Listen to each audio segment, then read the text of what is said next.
Savaitinė valiutų rinkos apžvalga pristato Forex Factorius. Na, rinkoje praėjusią savaitę, kaip ir buvo galima tikėtis, 10 metų obligacijų pajamingumas ir toliau mažėjo ir jų paklausa didėjo, pasiekė 2,31%, tai yra pats žemiausias lygis nuo 2013 metų birželio mėnesio. Na, žemuma buvo pasiekta šių metų gegužės 29 dieną, kada, kaip ir įprasta, gegužės mėnesį, kada pradėjo brangti doleris, pradėjo pigti visos rizikingesnės valiutų poros, kada pradėjo akcijų pigimas darytis. Tai yra normalu, kada obligacijų kaina kyla ir jų pajamingumas mažėjo. Tai buvo visiškai normalu.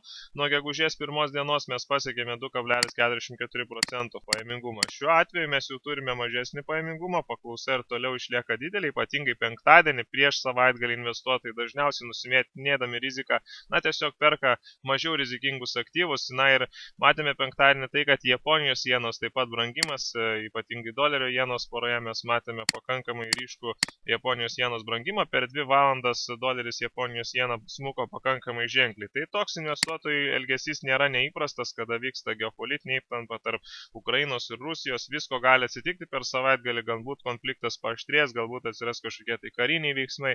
Na ir tam, kad to išvengti, na, natūraliai yra investuotojų reakcija ir dažniausiai taip ir atsitinka per tokias krizės, kada obligacijos stipriai brangsta, pajamingumas mažėja, na ir aišku, tas įtakoja ir Japonijos jenos brangimą. Na, šiaip iš tikrųjų mes matome, kad toks polinkis į saugesnės valiutas išliko ir nepaisant Amerikos prastesnių rodiklių, doleris vis tiek yra pakankamai brangus šiai dienai dėl to, kad Mičigano universiteto indeksas praėjusią savaitę rodantis vartotojų sentimentas, jisai smuko į 9 mėnesių žemumas, tai yra pakankamai blogas rezultatas Amerikai, tačiau kaip ir yra pasakęs Džordžas Sorosas, šiuo metu nėra blogesnių valiutų už dolerių, jeigu kitos būtų dar neblogesnės. Tai yra, nėra alternatyvų per daug ką rinktis investuotojams, todėl iš tikrųjų matome kol kas, kad doleris išlieka pakankamai stiprus. Na ir aišku, Japonijos jenos irgi yra viena iš alternatyvų, tai yra Japonijos jena. Ateinančią savaitę mes turėsime pakankamai nemažai svarbių ekonominių pranešimų, tai yra rugpjūčio 19 dieną mes turėsime Anglijos infliacinius rodiklius, tai yra Consumer Price Index, vartotojų kainos indeksas. Prognozuojama yra, kad jisai išeis šiek tiek mažesnis, tai būtų toksai kaip ir neigiamas dalykas Anglijos svarui. Naujosios Zelandijos pieno aukcionas, kuris vyksta antradieniais, na, priminsime, kad tai yra pakankamai svarbi pastaruoju metu naujiena Naujai Zelandijai, kadangi nuo metų pradžios pieno kainos pradėjo pakankamai agresyviai smukti. Vien per praėjusią aukcioną kaina smuko supirkimo kaina dar 8%. Jeigu, sakykime, pamatytume šią savaitę per pieno aukcioną pieno kainos didėjimą, tai pakankamai teigiamai veiktų Naujosios Zelandijos dolerį. Jeigu tai būtų neigiami rodikliai, greičiausiai Naujosios Zelandijos doleris pratestų pigimą prieš Amerikos dolerį. Royal Bank of Australia, Australijos centrinio banko, taip pat rugpjūčio 19 dieną, monetarinės politikos protokolas iš konferencijos, na ir taip pat Royal Bank of Australia pusmetinė konferencija.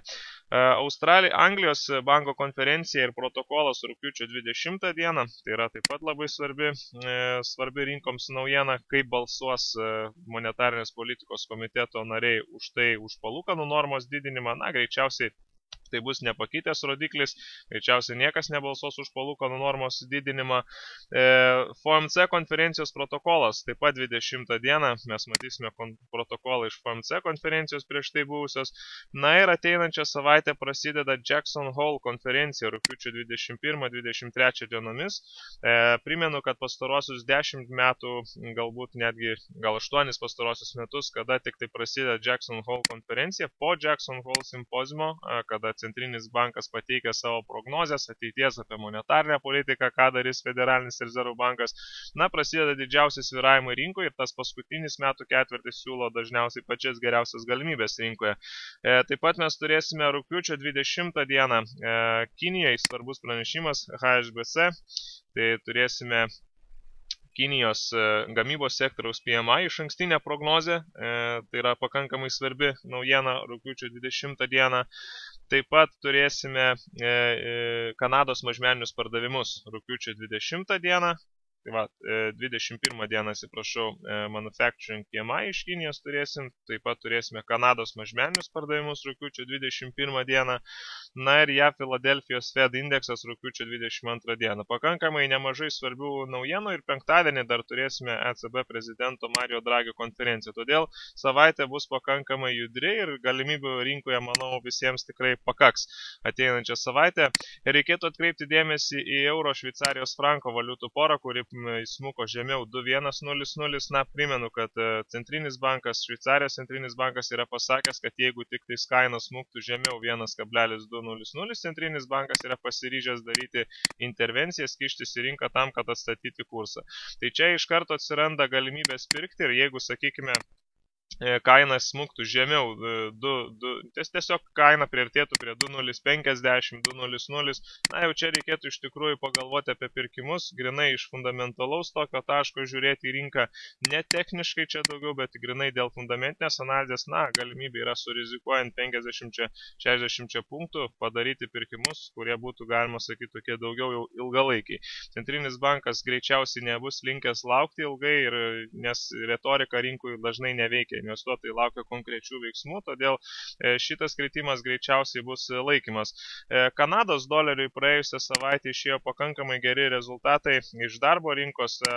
Užpraeitą savaitę buvo skelbiami darbo rinkos rodikliai, kur rodyta, kad tik 200 naujų darbo vietų buvo sukurta, tačiau statistikos departamentas pateikia, kad buvo įsivėlusi programinėje įrangoje klaida, apie kurią bus per 2 savaičių laikotarpį pateiktas labai išsamus pasiaiškinimas, kodėl taip įvyko. Tačiau išėjo pataisyti rodikliai, kurie rodo, kad buvo sukurta 41 700 naujų darbo vietų, tai yra daug sukurta naujų pilno etato darbo vietų, tai yra pakankamai neblogas rezultatas Kanados ir toks tikrai palaikymas Kanados doleriui artimiausių metų turėtų būti. Todėl ateinančią savaitę greičiausiai Kanados doleris pradės brangimą ir iš tikrųjų šitas kilimas, kuris buvo nuo Liepos mėnesio, jisai nėra kylantis trendas, tai yra kylantis mikrotrendas, reiškia, šiaip judėjimas tęsiasi toks daugiau intervalinis, daily grafike mes matome, kad rinka pasiekė svarbę dvigubą viršūnę, nesėkmingas bandymas įveikti šitą dvigubą viršūnę, dėl to net iš tikimybinės pusės šitoje vietoje ieškoti pardavimų yra daug geresnis, sakykime, toksai sprendimas, negu kad ieškoti pirkimų prie pat pasipriešinimo, pakankamai gaunasi didelė rizika ir mažas pelno santykis. Todėl čia artimiausiai ieškoti pardavimo, ir aišku, pelno tikslas galėtų būti tiesiog šiaip, kadangi dieninėme grafike mes turime judėjimą tokį intervale, tai pirmiausia, pelno tikslas turėtų būti iki kažkur tai 1.0790, kažkur tai apie 100 punktų, pramušus šį lygį iki 1.0700, iki vos ne kad prieš tai buvusių žemų. 0.700 būtų pakankamai, 0.600, ta zona būtų pakankamai stiprus palaikymai. Šiaip, pirmas tikslas tai būtų kažkur tai čia 1.0750, 0.780. Todėl artimiausių metų, jeigu tik tais šiek tiek atslūgtų geopolitinė įtampa, doleris prarastų tokį patrauklumą, greičiausiai USD CAD sulauktų jau didesnio smukimo. Bet kokiu atveju, bet kokį pakilimą USD CAD poroje artimiausiu metu, planuočiau pardavimams.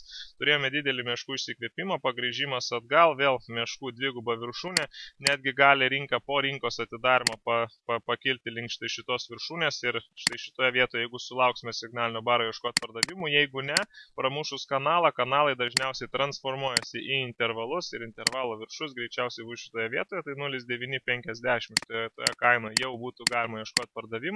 Stoplosas būtų virš buvusių viršūnių, kažkur tai reikėtų statyti stoplosą apie 50 punktų, bet pelno santykis išeina 3:1, ne mažiau kaip 2:1 pelno nuostolio santykis. Šiuo atveju reikėtų daryti, kadangi einam prieš tokį trumpalaikį mikrotrendą, kuris buvo kylantis, kadangi einant prieš trendą, tikimybiškai mes turim sell sandoriams tik tais apie 40% tikimybę, tačiau pelno nuostolio santykis vilioja padaryti sandorį.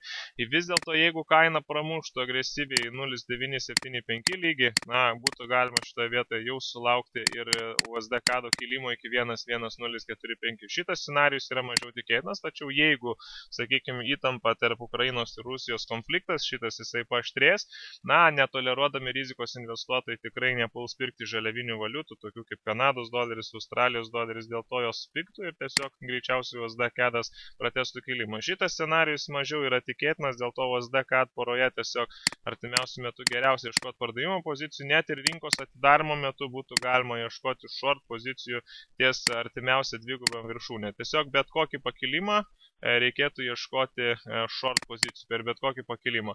Long pozicijų kol kas susilaikyti geriausia iš tikrųjų būtų pastaruoju metu geriau neieškoti. Anglijos svaras, jisai kol kas baigė dieną, penktadienį baigė dieną daug nepakitęs. Anglijai išėjo pakankamai tokie neblogi rodikliai, kurie, duoda šiokį tokį palaikymą GBP USD porai. Matėme pakankamai ženklų kritimą GBP USD nuo pat aukščiausių taškų. Tačiau praėjusią savaitę, kas davė palaikymą, kas gali duoti palaikymą iš praėjusios savaitės rezultatų, tai yra BVP augimas, antro ketvirčio BVP augimas, jeigu taip ketvirčio augimas išliko 0,8%, kaip ir buvo prognozuota, tačiau year over year arba metinėje perspektyvoje mes matome, kad BVP augimas siekia 3,2%, nors buvo tikėtasi 3,1%, tai yra didžiausias BVP augimas nuo 2007 metų ketvirto ketvirčio ir iš tikrųjų tai rodo, kad Anglijos ekonomika bendrai lenkia visų G7 valstybių ekonomikas pastaruoju metu. Dėl to 1,6700 barjerą Anglijos svaras pabandė pramušti ir tas pramušimas kol kas mes negalime vadinti jo tikrų pramušimu, tai greičiausiai bus melagingas pramušimas ir ateinančią savaitę GBP USD poros judėjimą nemažai lems žinoma Anglijos centrinio banko konferencija, kuri greičiausiai nebus labai optimistinė. Tiesiog ataskaita iš konferencijos, kadangi infliacijos ketvirtinė ataskaita jau buvo praėjusią savaitę ir ten buvo pasisakyta, kad Anglijos centrinis bankas neskubės didinti palūkanų normos, nėra numatęs tol, kol nepradės didėti atlyginimai. Dėl to atlyginimų didėjimo siekimas Anglijai dabar šiuo atveju yra labai svarbi naujiena, kurią reiktų atkreipti dėmesį. Tačiau Anglijos svaras GBP USD poroje galima sulaukti didesnės korekcijos. Žinoma, bet kokio pakilimo metu ir ieškoti dvigubų viršūnių pardavimams taip pat būtų protinga, tai yra artimiausias pardavimas ties 6,820 kaina, štai šioje vietoje turime stiprią dvigubą viršūnę, nuo kurios greičiausiai rinka pradės judėti intervališkai, tai yra pakankamai didelė tikimybė, kad toks scenarijus bus, tačiau artimiausiu metu daryti sell pozicijų rekomenduočiau jau pradėti galvoti apie long pozicijas, net ir rinkos atidarimo metu būtų galima galvoti apie long, stop lossas išliktų nedidelis, apie 40 punktų, turint omenyje, kad 6,700 lygis pramuštas kol kas taip melagingai, tikslas galėtų būti 130 punktų ties 6,820 kažkur tai. Toks pelno tikslas, žinoma, nuo 6,820 būtų galima vėl grįžti į short pozicijas, į pardavimo pozicijas. Doleris Japonijos jena. Dolerio Japonijos jenos brangimui turėtų būti keletas faktorių. Tai yra, pirmas faktorius turėtų būti toks, kad pirmiausia turėtume sulaukti obligacijų pajamingumo didėjimo. Jeigu obligacijų pajamingumas didės, tai yra obligacijų kainas smuks, doleris Japonijos jena sulauktų palaikymo kilimui. Kitas dalykas, japoniškų akcijų indeksas Japan 225, jisai turėtų, Nikkei 225 turėtų tęsti kilimą tam, kad doleris Japonijos jena sulauktų palaikymo. Kol kas doleris Japonijos jena, kaip ir prognozavome, kad jisai nuo stipraus pasipriešimo 1.0300 yra pakankamai ženklus meškų spaudimas, kiekvieną pakilimą meškos grąžina žemyn, tiesiog yra nemažas meškų spaudimas, dėl to kol kas išlieka prognozė pardavimo. Pramušus 103.00 atsiras prognozė į kilimą dolerių Japonijos jenai. Vis dėlto kritimai greičiausiai jau bus laikini ir kritimui pelno tikslą vertėtų statytis 101.50. Štai šitoje zonoje jau būtų galima galvoti apie dolerio Japonijos jenos pirkimus 101.00, kažkur tai šitoje vietoje būtų galima galvoti. Kadangi Japonijos centrinis bankas jau sklando tokie gandai, kad gali sumažinti 2014 metų BVP prognozę, tai ir iš tikrųjų lemtų tai, kad Japonijos centrinis bankas lūkesčius investuotojų apie tai, kad Japonijos centrinis bankas greičiausiai imsis papildomų monetarinių stimulų jau šių metų pabaigoje arba kitų metų pradžioje. Tai iš tikrųjų visur Japonijos jena pigintų prieš visas valiutų poras, todėl šitą gandą reikėtų pakankamai atidžiai sekti. Todėl doleris Japonijos jenos smukimas laikinas, toliau tęsis greičiausiai intervalinis judėjimas. Tai yra, pirmiausia dabar yra tokia geriausia perspektyva parduoti nuo aukščiausių taškų, pirkti nuo žemiausių taškų, prekiauti daugiau intervale, tačiau nukritus prie žemiausių žemumų būtų galima pirkti jau didesniais kontraktais, taip, tikrai nebijant to pirkimo.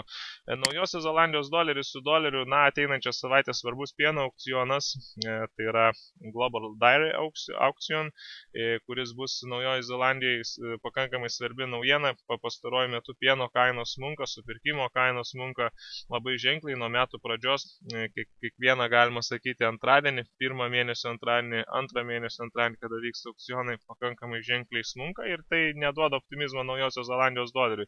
Jeigu, sakykime, šis aukcionas būtų teigiamas, teigiamas kainos pieno supirkimo pradėtų brangti, Naujosios Zelandijos doleris greičiausiai atsistatytų ir pradėtų brangimą. Tačiau bet kokį pakilimą NZD USD poroje kol kas greičiausiai meškos pabandys sustabdyti ir ties kaina 8.550 laukia neblogas pardavimo signalas. 8.550 pardavimas, tada žiūrėsime ar buliai atlaikys šitą meškų spaudimą ir suformuos aukštesnę žemą. Tai yra meškų tikslas turėtų būti ties 8.450. Ir jeigu štai šitoje vietoje būtų galima pirkti, jeigu rinka prasimuš pro 8.550, prognozė pereina jau į kilimo artimiausiu metu ir bus galima laukti didesnio NZD USD kilimo poroje. Euras, Japonijos jena taip pat išlieka prognozė kritimo, bet kokį didesnį pakilimą esant geopolitiniai įtampai sunku būtų tikėtis euro Japonijos jenos kilimo. Išlieka sell prognozė, bet kokį pakilimą naudoti tam, kad parduoti. Ir išlieka kainai nukritus žemiau 136.00, tai 135.00. Jeigu kaina nusmuktų, jau būtų galima galvoti apie euro Japonijos jenos pirkimus ir tie pirkimai būtų pakankamai ilgalaikiai. Toliau žiūrint iš perspektyvos euras Kanados doleris, taip pat viena iš tokių įdomesnių valiutų porų, kada mes matome, kad Kanada išėjo pataisyti geresni rezultatai ateinančią savaitę mažmenį pardavimų. Jeigu jie išeitų geresni, pastaruoju metu euras kadas būtų viena iš įdomesnių valiutų porų pardavimams. Mes matėme melagingą bandymą pramušti intervalą, išsikvėpimas pilnas bulių, meškų spaudimas žemyn, ir jeigu rinka pramuš 1,4550 kainą, mes sulauksime didesnio smukimo. Vis dėlto, bet kokį pakilimą artimiausiu metu ieškoti short pozicijų. Jau būtų netgi rinkos atidarimo metu iš karto ieškoti short pozicijų, jeigu rinka pramuš. Tai šitą pasipriešimą ties 4,645 kažkur tai kainoje būtų galima dar papildomai dasiparduoti arba užeiti iš short pozicijas didesnių kontraktų. Ypatingai verta sekti ir euro Naujosios Zelandijos dolerio valiutų porą, jeigu, sakykime, pavyktų aukcionas Naujosios Zelandijoje pieno aukcionas būtų sėkmingas, euras NZD greičiausiai pratestų smukimą. Kaip tik dabar yra tokioje vietoje virš lankaus vidurkio lauktis baro užsidarimo žemiau lankaus vidurkio, tai yra štai šito kylančio mikrotrendo pabaigos reikėtų sulaukti valandinėme grafike. Tai yra grinai pleištinė korekcija, daugiau korekcinė figūra, tos figūros pramušimo žemyn ir būtų pakankamai neblogas pardavimo signalas, toksai galima sakyti daugiau ilgalaikis pardavimo signalas. Savaitinėme naujienų žurnale Forex Factor LT pasiskaitysite apie S&P 500 indeksą, kad George Soros, vienas garsiausių pasaulio investuotojų, iš Soros fondas, jisai turėjo labai didelį kiekį S&P 500 pirkimų, kontraktų pirkimo ir pastaruoju metu futurių rinkų jisai labai stipriai padidino pardavimo pozicijas. Viena iš priežasčių įvardinama, kad rizika dėl Kinijos ekonominio augimo potencialo, kuris, jeigu sustotų, sakykime, Kinijos ekonomika, sustotų augimas, tai lemtų viso pasaulio ekonomikų lėtesnį augimą. Tai paskui S&P 500 indeksą greičiausiai paseks ir Australijos ASX 200 indeksas. Dėl to S&P 500 indeksą reikėtų pakankamai atidžiai žiūrėti pastaruoju metu. Jau penktadienį indekso prasidėjo išpardavimas. Tokiam esant obligacijų kainos kilimui ir obligacijų tokiai paklausai tikėtis akcijų kilimo pakankamai sunku įsivaizduoti tokį scenarių. Dėl to artimiausiu metu laukčiau, jeigu pramuštų rinką 1,935 kainą, įeiti į short pozicijas, rizika gautųsi štai tokia, nebūtų didelė, o pelno tikslas galėtų būti, kadangi mes turime jau artėjantį rugsėjo mėnesį, tai yra dažniausiai sezoniškumo prasme yra tas momentas, kada krenta akcijos, akcijų kaina, spalio mėnesio tik prasideda brangimas, tai turime mėnesį laiko, kada greičiausiai galima sulaukti akcijų smukimo. Tai tiek svarbiausių epizodų ateinančią savaitę, valdykite riziką ir visiems sėkmingos prekybos.